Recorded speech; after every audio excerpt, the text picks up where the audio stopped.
Hello, my name is Benjamin Hart. I'm an American attorney and the managing director of Integrity Legal here in Bangkok, Thailand.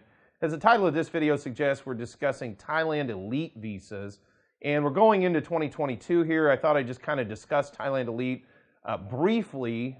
We get correspondence regarding Thailand elite rather frequently. A lot of folks, I especially have found here recently, are kind of looking at it more and more, especially some of the younger retirees, some of the guys in their kind of their mid to late 50s. Are looking at elite with more and more interest than I think times past, because it's kind of viewed as sort of a more certain path to a really long-term retirement, especially in the case of the 20-year elite. If you're, sitting there at 58 years old, a 20-year elite visa can take you out to 78 years old. And I mean, that's a really long chunk of time. And you essentially, it's not a matter of not having to worry about your status, which I'll get to in a moment, but it's a much smoother place to be. You just kind of roll over your status, maintain it, but it's not the same thing as essentially something basically that can only be described as a re-adjudication.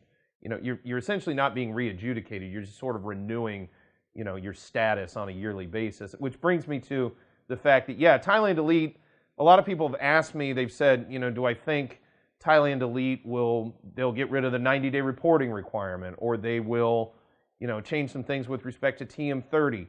I would doubt it. Or will they get rid of having to extend it? Presently, if you're in country on Thailand elite and you stay up to a year, you have to actively extend it. Now, Thailand elite oftentimes assists folks with this, but you have to take some affirmative steps to go ahead and get that extension perfected, basically.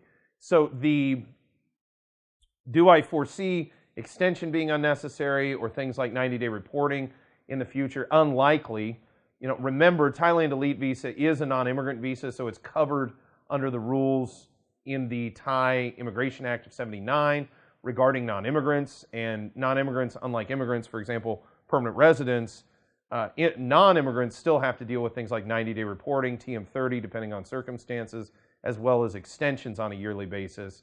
So, yeah, I don't really see this changing much in the year to come, or frankly in the foreseeable future. It might. There is talk about making substantial changes, especially for so-called VIP, travelers to Thailand. But I kind of think it's unlikely, especially if we don't see a major overhaul of the Immigration Act.